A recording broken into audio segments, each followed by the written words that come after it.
Shalom, everyone. Shabbat Shalom, everyone. Soon we will speak about the Bchirot, the elections in Israel. Probably you heard about that. Before that, we want to speak about this week's Parsha, Parshat Korach. There is a very famous Mishnah from Pirkei Avot who says, Kol machloket shehi leshem shamayim, sofa litkayem. Kol machloket shehi ena leshem shamayim, sofa she'ena titkayem. Every debate, every dispute that is in the sake of heaven eventually will last forever. And every dispute or debate that is not in the sake of heaven, the end of it is not to be existed. And the Mishnah giving an example of the debate between Korach and Moshe by telling us this is a debate that is not in the sake of heaven. Now, it's a very interesting question because what does it mean that they argue, that the debate, that the dispute will last forever? Does it mean that they always will not agree with each other? Does it mean that we will never know who's the one who's right? So a very interesting explanation that we saw explains the word machloket in Hebrew, that we translate to dispute or disagreement. Another option to explain the word machloket is division, a group of people, like it's quote in Dvar Tora. And now if you understand that machloket is a group of people, we understand that kol machloket shehi leshem shamayim, every division, every group of people that is the sake of heaven, eventually will last forever, will exist forever. Meaning when you have a group of people who not necessarily agree about everything, even necessarily not agree about everything, but they're doing it from the right goal, for the sake of heaven, leshem shamayim. There's a promise that group will continue. They're doing a good stuff. But if they're arguing not from the right reasons, not for the sake of heaven, not leshem shamayim, eventually it will not last forever. That leads us exactly to where we are today. We want to talk about the Bchirot, the elections in Israel. I'm sure you all heard that Israel is going to election again. This is the fifth time in 4 years.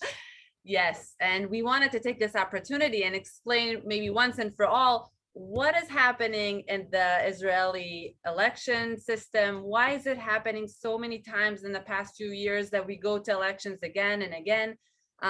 We won't go into all the details, and we're happy to have one-on-one conversation if you have any other questions that we may know the answers to.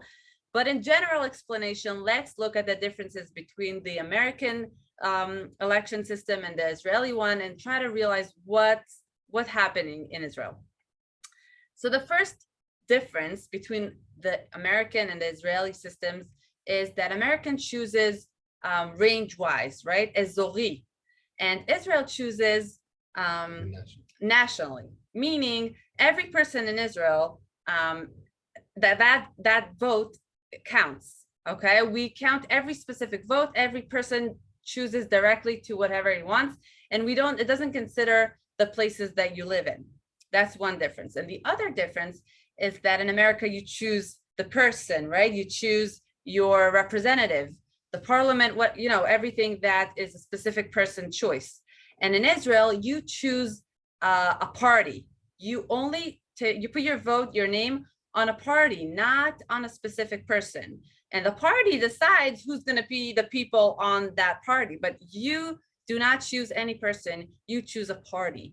And that difference between America and Israel is fundamental in the outcome also, because when you go to count all the voters, when in America all the electors from a certain place go to one person, every region chooses that nivchar, that chosen from that place. In Israel, you count every vote, and every vote really matters.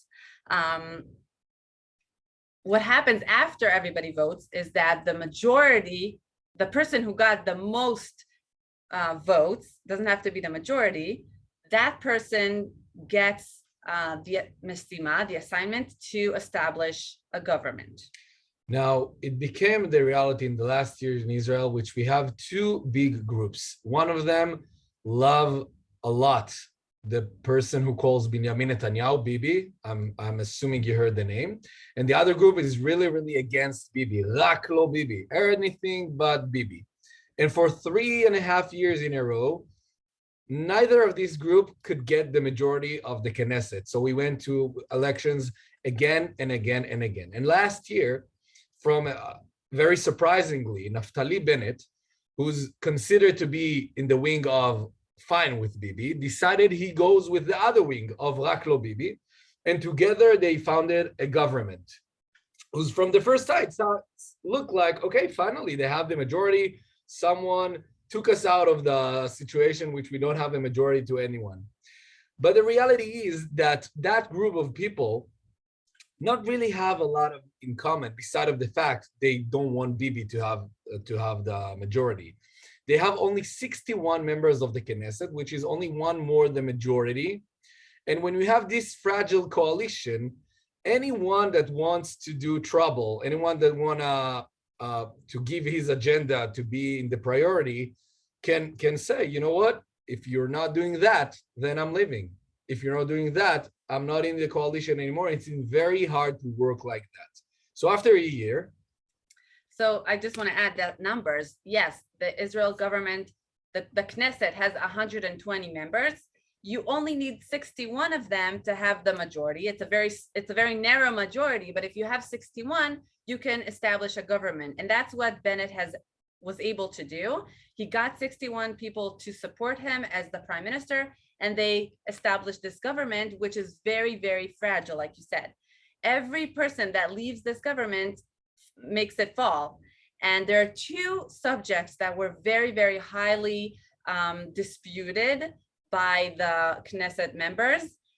One of them was chametz in Pesach. So now, these days, you're not allowed to bring chametz into hospitals in Pesach. So when you go to a hospital in Israel in Pesach, they look in your bag and they make sure, or maybe they ask you, do you have chametz? And you cannot bring any chametz into the hospital because the hospitals are considered to be, keeping Pesach. So that's one thing. And the members of the Knesset wanted to change that and overcome it, making you, allowed to bring chametz into hospitals. That was one thing that was very, very hard for a lot of people to accept. And the other thing was it's about, again, I won't go into all the details, but it's about making all the התנחלויות, settlements easier to build, easier to, make more and more houses in the settlements. And maybe a lot of people were against that also. So after a lot of people going back and forth and threatening to leave the Knesset and the government, one person actually did that, Idit Silman, after chametz, after the whole thing with the hospitals, she left, and boom, the government fell. So I hope it make you a little bit about reasonable, a little bit understandable the way that Israel works now and why we go into elections again. We just want to pray. We want to bless the state of Israel. We want to bless all of us that our machlokot will be l'shem shamayim, that our disagreements will be from the right goal, that every time we're part of a group of people, of course, when you're the representative in the government, but each and one of us needs to figure out and need to understand the group of people that I'm part of, even if we're not agree about everything, even if we're not the same, are we doing our machloket l'shem shamayim? Are we doing it the sake of heaven? And if do, so Bezrat Hashem, it will last forever. Hopefully in Israel, 4 years, that's a good start, but also in our life forever. Shabbat Shalom, Shabbat everyone. Shalom, everyone. Thank you for listening.